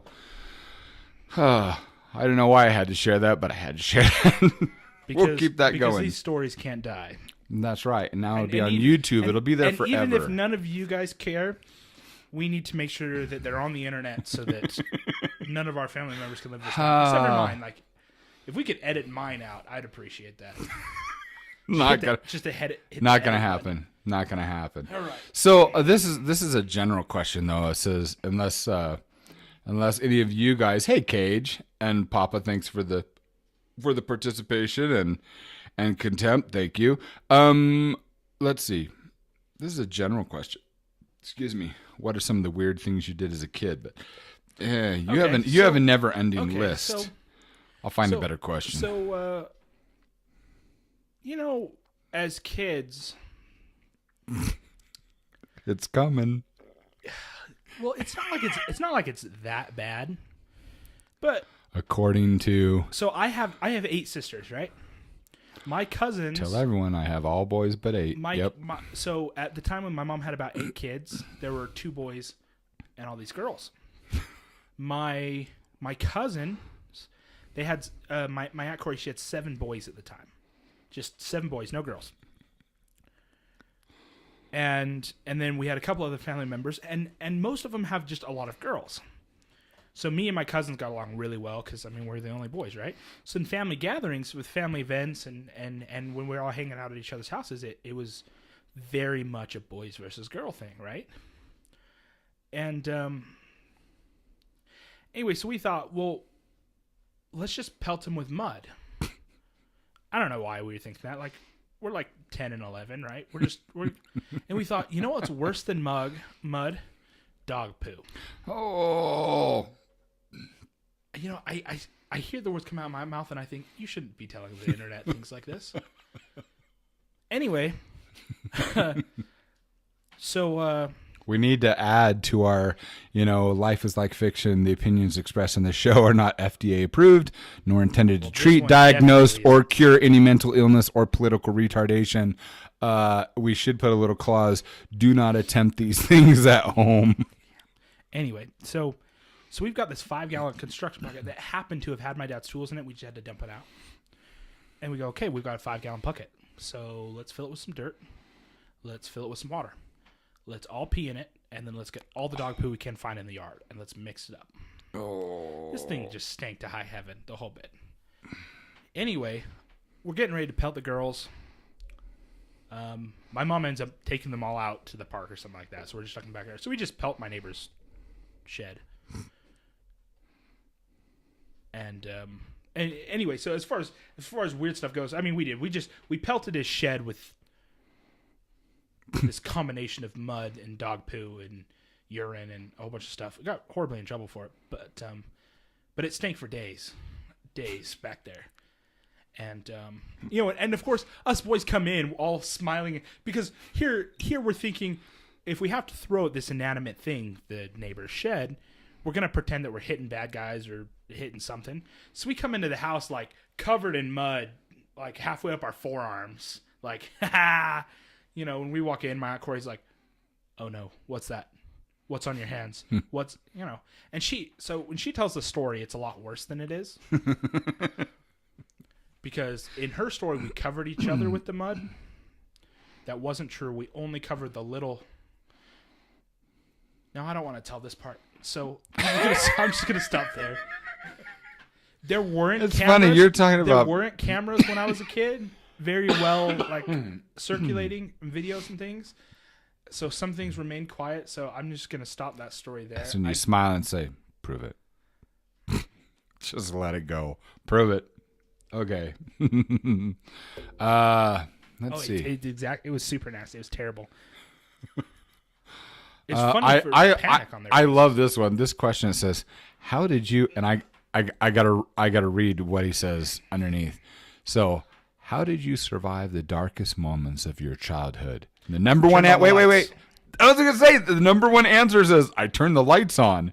There were times that I couldn't find the light switch, so I'd have to yell for my mom. But because I was a big boy, most of the times, I'd turn on the lights by myself. That was the number one answer. So here's the problem, is that, like, as a kid, it's like when you have a basement, you had to turn Then he off put the a light. picture of himself. You have to turn off the light, and you had to run up the stairs before the murderers came out. Because mom would be like, turn off the light in the basement, and you're like, but the light switch is at the bottom of the stairs. And so you'd flip off the light and you'd on all fours, you just up that stairs. That's what I remember. Anyway, next question. All right, let's see.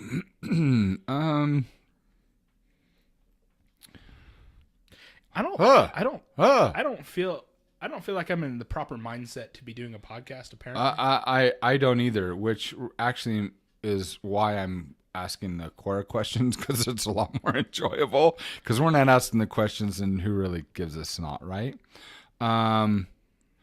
We can't answer that one because we're not.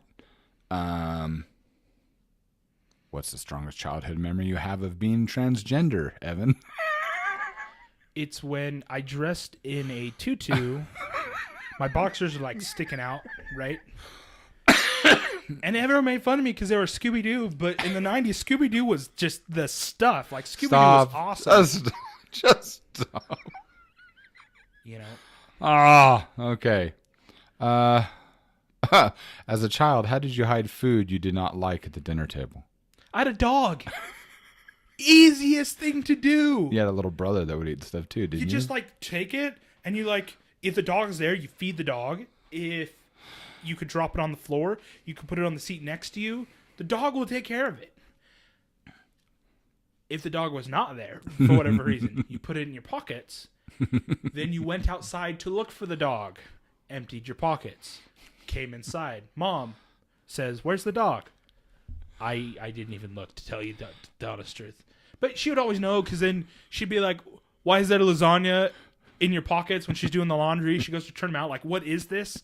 Like, what is this red, dry, what happened? You know what? I don't know.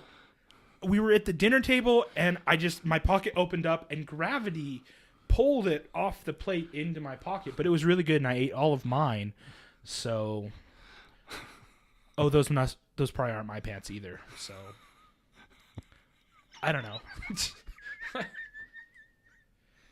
What's really bad is, never mind. See, there are too many never minds today. It's because we're talking. It's being recorded. It is internet. It'll never be lost. I'm trying to be like at the very beginning. I was in a grumpy mood when we started the podcast, and you had to look at me and said, "Dad, swearing." I was like, "Oh, sorry. Am I doing that?" Okay. See, let's see if you will answer this one.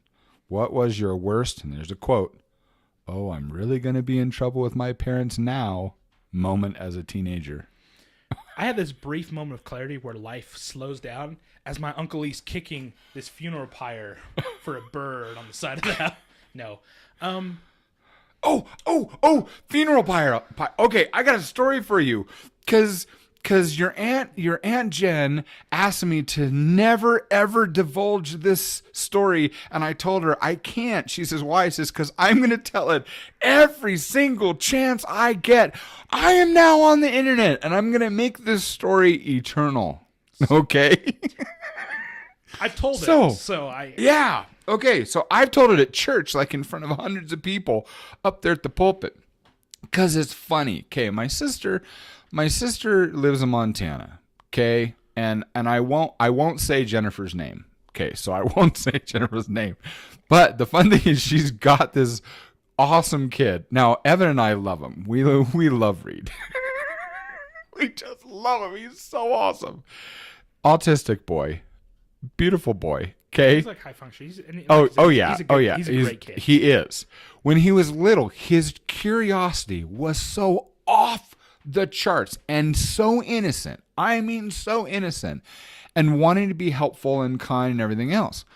So we're at my grandmother's funeral. Now, me and my grandma did not get along. So let's just put it this way. It was an open casket. Grandma's dead. Grandpa's there. Everyone loves Grandpa. I'm sure everyone loves Grandma too. I love my grandma. Just didn't like her.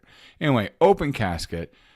All their family that are still alive are all there, and they're all converging and talking with Grandpa. So he's on the other side of the room. Then you've got us Buckleys and those who are married to us are sitting in a circle, and we're laughing, and we're just staying away from all the old relatives that are there and wondering if any of them are going to die while the funeral is going on.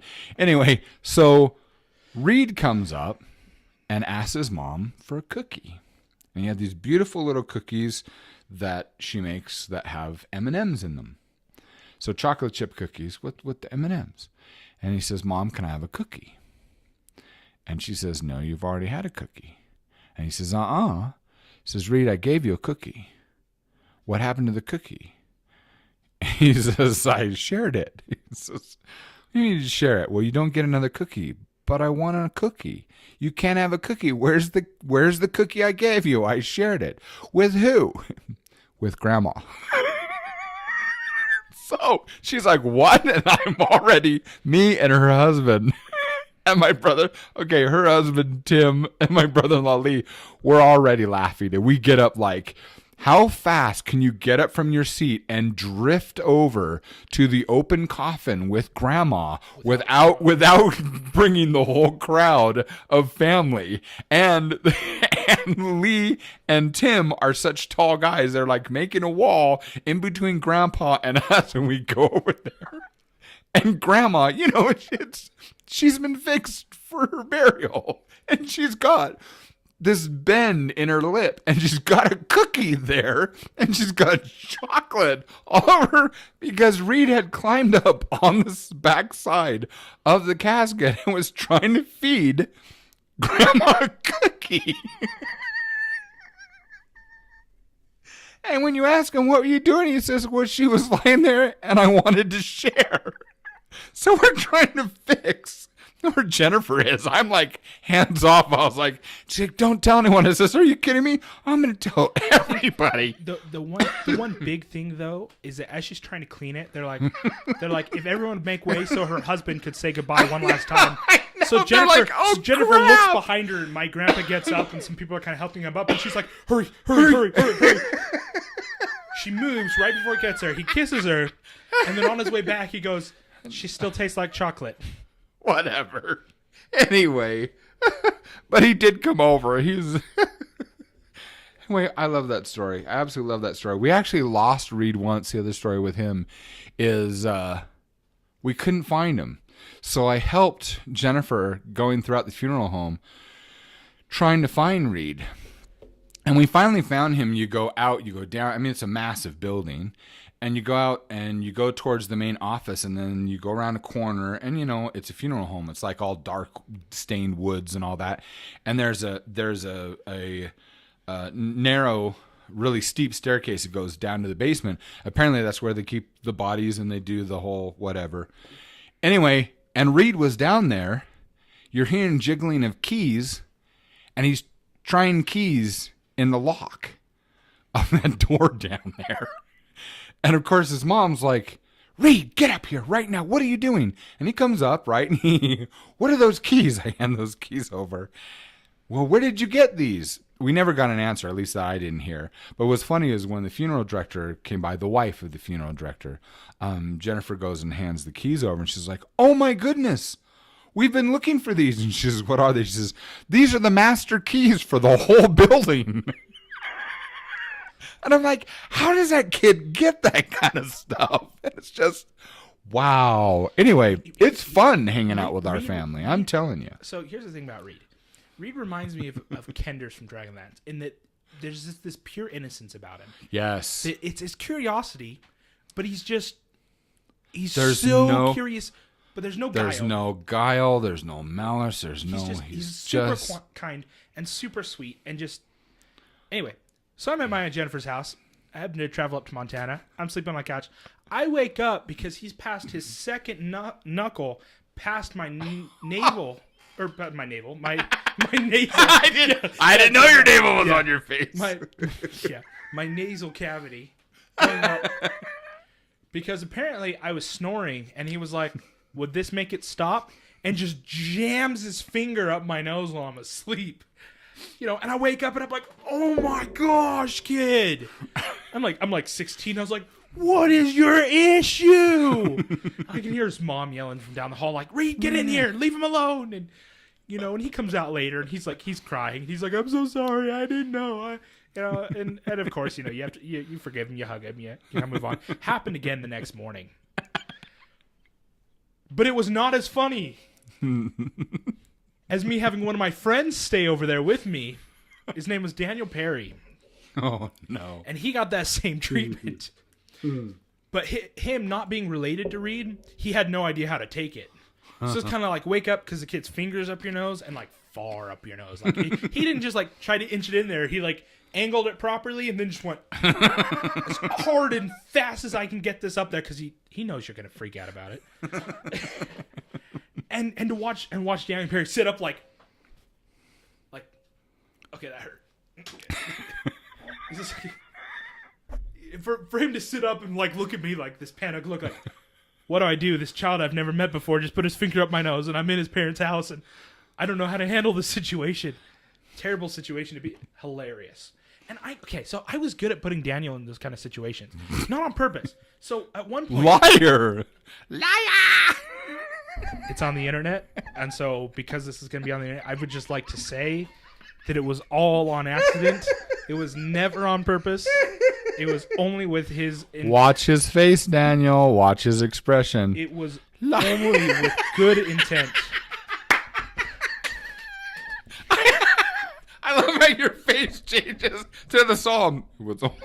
Okay, so... I can't even do it. Well, here's the thing. It's not like they were bad situations. They were just... Well, you've been in situations where you're in this social situation and you don't know what to do. And it's awkward for you. And you kind of look back and you go, oh, I could have done this or I could have done this. But during the event, you're sitting there kind of like, it's kind of like when you go to shake someone's hand and you're holding your hand out for a while and they turn away and they ignore you. And then you're like, you know what I mean? Or you're walking down the street and you realize you left something at home. So you have to like pull out your phone, look at it, but and then walk back like in case anyone was watching.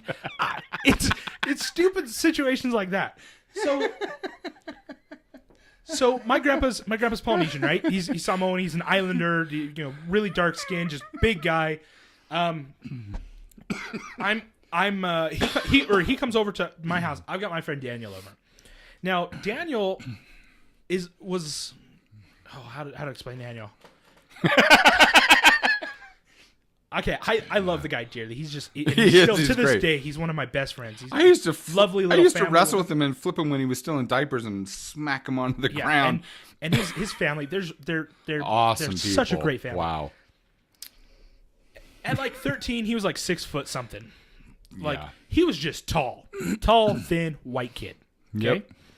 White kid freckles. Yeah. So my grandpa comes over, my big Polynesian grandpa, and he says, "Hey, I need your help. We're gonna go to your Uncle Ciala's house and get some supplies, and then I need to drop off some supplies, and then I need to get something from him." I was like, "Okay, cool. Let me get Daniel. He's over here." So my grandpa says, "Okay." So I get my grandpa's Chevy, drive down. They live just south of the airport here in Utah, and we pull up to my Uncle Ciala's house. And Ciala has converted his backyard into this Polynesian cooking area. You know, he's got there for the pit, for cooking the pigs. They roast these big, massive snakes. They just, octopus and squid and all sorts of stuff like that.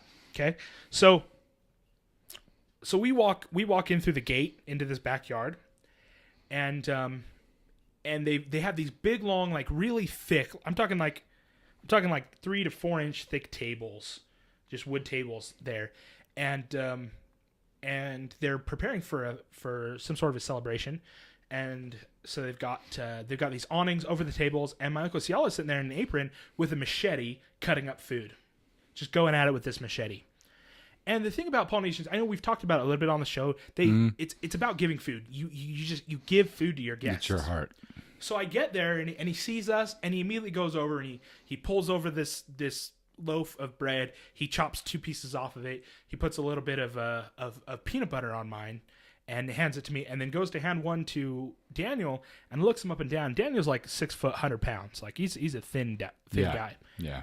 And he takes the piece of bread that he cut and puts it to the side, cuts another very large chunk of bread, puts a chunk of peanut butter on it, and then like half a cube of butter on it. That sounds like him. Looks at him, puts a little bit more stuff, I'm not sure what, and hands it to him and looks at him and just, eat. and Daniel, who's standing there like, we had just had lunch, and he's sitting there like, okay. All of a sudden, and everyone's talking in Samoan, so no one's speaking English, and Daniel's kind of looking around like, I've never felt so white in my life. Just, and everyone's just looking at him like, well, so he's kind of eat. Like, and his first bite, he just takes like a bite full of butter, just like, and so, like I said, it's not like a bad situations, but I feel like I put him in a few of those growing up, and how, like I said, it's those kind of situations that you don't know how to react. You're in somewhere, no one speaks your language, and you're looking around like, how do I react to this? How am I supposed to properly convey what I don't know. Is Dave Chappelle did something really good on it, because he had this thing on Mormons. It got a kick. It was the latest special on Netflix. I highly recommend watching him.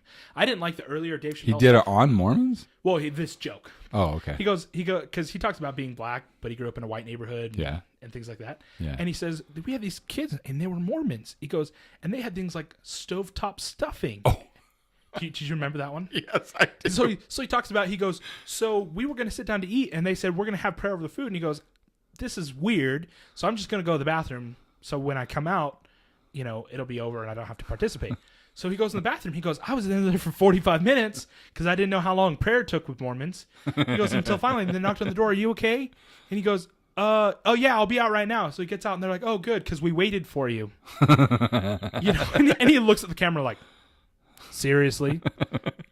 Seriously, you waited? It's kind of situations like that as a kid that you get in these things and you're like, I don't know how to get out of this. Oh my goodness. Anyway. There's so many questions. I want to go to something else. I'm warning guys. I'm about to hit my end. Are you? Okay. Maybe we'll call it early today. I'm curious if any of you guys have any questions for us today. So. Have any questions before we close? Yes. Want to ask some fun questions? We have to ask that, and then we have to wait the 20 seconds for it to go to the stream. It's and true. get everything set up. It's true. and then we sit there looking at the screen, just looking wherever you're sitting, looking through your monitor. There's just I wanted to look staring at the. I want to look at the parenting. I like these categories. I want the parenting. Yeah, we should stay away from childhood stuff because it's too late, and we're done. That's fine. at least my son won't remember his. Yeah. Well, until he watches, the YouTube video. I'm hoping YouTube's not a thing. Hey, this is a fun question. What has your child done that is technically wrong, but you are proud of them for doing it? I'll tell you one about your brother Nathan. So the whole lollipop thing. So here he was like 3 years old. It was the most bizarre thing I've ever seen him do. Bizarre in a positive way, anyway. Where he had gotten into the big lollipops. Mom had the Tootsie Roll Pops. So your mom had bought a whole thing and had filled the clear cookie jar with it. So he had gotten into one, and she says, no, you can't have that. He starts screaming about it. She takes it from him. She finds the wrapper. She puts it on, and she takes the cookie jar filled with the lollipops, puts them on top of the refrigerator, takes his lollipop, puts it on top of the jar, and she walks out of the room. So I'm sitting in the front room. This is the Robin Way house. And you remember the counter. The counter was an L shape. It was a U shape. Yeah, it goes, and you got the window right there. But you got the bar comes out, and then you got the window, and it comes over here, and it goes to the fridge, and then you can get up on the fridge. Well, and then we had the microwave near the fridge. Well, watching your brother, he struggled reaching up, pulling himself up, doing a chin up, then a chest up, and then getting onto the counter. And I'm reading in the front room, and I'm watching him and going like this and watching him. And he gets it, and he just stands up, and he goes over, and he walks down into the sink and over into the second sink and up and around like this. And he looks up at the refrigerator, takes the microwave, shoves it all the way over there to the refrigerator, climbs up on the microwave, climbs up on top of the refrigerator, sits down, hangs his legs off the edge, takes his lollipop, undoes it, and shoves it back in his mouth, and sits there like, got that covered. So your mom comes out and goes, what the? And she goes to get him, and I went, wait. I know this is bad, but I watched him do the whole thing, and I'm so impressed. He deserves the lollipop, and I let him have it. That's one of those things that's like, I'm sorry, that was cool. He deserves the dang lollipop. Now, if he does it again, he's going to get spanked. But that's not the point. That was so cool. A 3-year-old kid doing that, and wow. Anyway. Yeah, so I don't have anything to say for a few reasons. The first one, nothing comes to mind on that subject because I'm thinking of the other subjects and realizing that I have a lot more to say about them. Like how we both missed the whole point of what was the worst thing you did when you were alone? I drank most of my dad's cologne. And I remember doing it. And I remember thinking, this tastes great. And I'm like mixing his colognes in this little lid in the bathroom. I don't know. I was a kid. They were lead free. It was okay. Like I'm sorry. Someone makes a statement here. Some of these people, some of these questions. I want to meet these people and see them when they ask the question, because are they serious or should someone smack them in the back of the head? Listen to this. I wanted a daughter, but ended up with a son, and now he's 7. Is it too late to put him up for foster care? First of all, I can't say that. I was going to say, the only words that I have aren't family friendly. That's so right. We're going to have to. I just think of Papa's joke, because I did ask him, Dad, was I adopted? Yes, you were. Then he waits, and you're like, but they brought you back. My sister told me I was adopted because I was the only kid with blue eyes in the family. They're like, oh, you look like Dad, but the rest of us don't, so you're probably, not actually Dad's. All right. Let's see. Oh, you have blue eyes. Ha, ha, ha, ha. Oh, my heck. Some of these are just horrible questions. Yeah, I don't care for the parenting ones. I know that so far, half these people, if they're parents, someone needs to come and take their kids. Yeah, wow. let's not go into those. Anyway, All right, we won't. Since none of you guys have asked any questions, I'm gonna close because I'm okay. I've hit the end of my my sitting here at the office. He's done. So He's done. I'm gonna take my medication and rest. And we're only 7 minutes shy, so we did good. We did good today. Da-na-na-na-na-na-na. All right, so just want to say thank you. And by the way, we are uploading all of these to YouTube. So if you are one of our patrons, thank you so much. And if not, we'd like to encourage you to come over to our Patreon page. It's patreon.com/Jaime Buckley, Jaime Buckley, where we have not only our audio, our unedited, no bloopers, all audio. Our podcast is exclusive on there. Such a bad idea. It's like today. It's like this one. It's such a bad idea. This needs to not go anywhere. Too late. Anyway, so this is on YouTube. We would like to welcome you over there. And also we want to encourage everybody to stop by wantedhero.com if you like fiction. So our Wanted Hero world, epic fantasy, games, all sorts of things. Oh, and by the way, check out our game. We've got a new game that's a card game, and it's awesome. It's family friendly. It's freaking funny. You can find it on Amazon. It's called a good drinking game. Yeah, we have found that there's 2 categories of people that can buy this. Number 1, family friendly, and 2, drunk college kids. It does work. Anyway, it's called Go Smiley. You can look it up on Amazon, or you can look up GoSmileyGame.com, and you'll find us. But it's a blast of a game. So thank you for trudging through this yeah swamp of childhood stories, and there are some parental fails. Dang good laughs in there. Well, you all survived. And we'll see you guys next week. All right, we'll see ya. Thanks.